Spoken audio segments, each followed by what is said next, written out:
A long time ago, I believed something that many English learners still believe today. I thought I needed other people to improve my English. I thought I needed expensive courses. I thought I needed foreign friends. I thought I needed to move to another country. And because of this, I kept waiting for the perfect moment, waiting for the perfect teacher, waiting for more confidence, but nothing changed.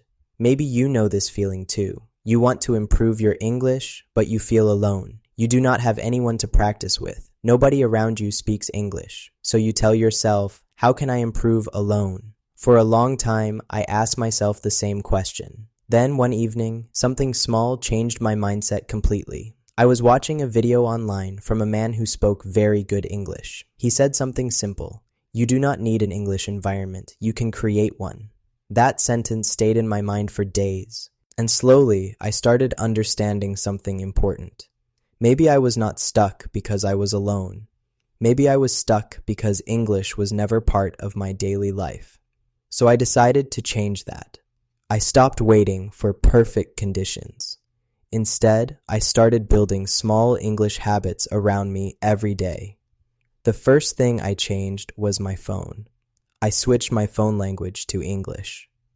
At first, it felt uncomfortable. Simple things suddenly looked different. Settings, notifications, applications.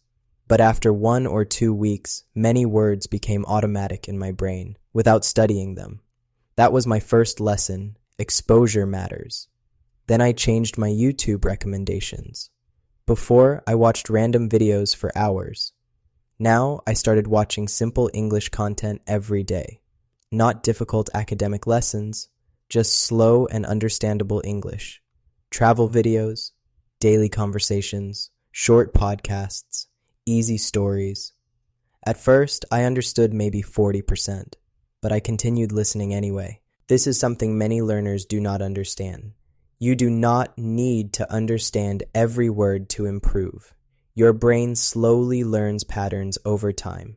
And honestly, this changed my listening skills more than grammar books ever did. Another thing that helped me a lot was talking to myself in English. I know this sounds strange. At first, I even felt embarrassed doing it alone in my room. But one day, I realized something important. If I never used English out loud, how could my speaking improve? So I started small, very small. While making coffee, I said, "The coffee smells good.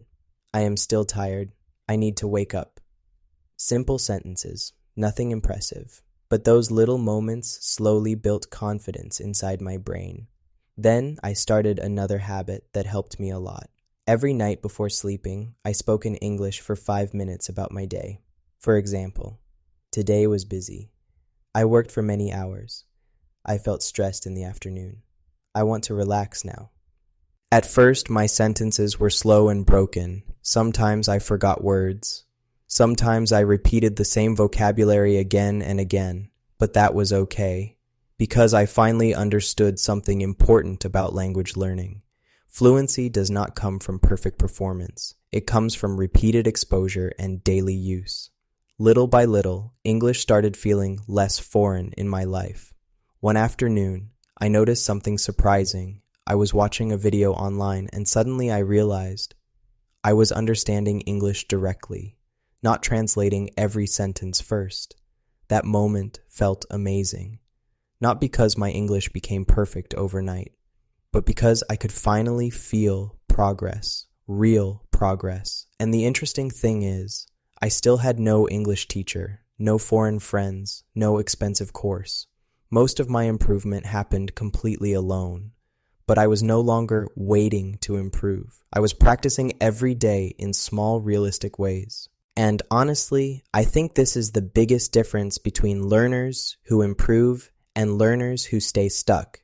Successful learners stay connected to English consistently, even in small ways.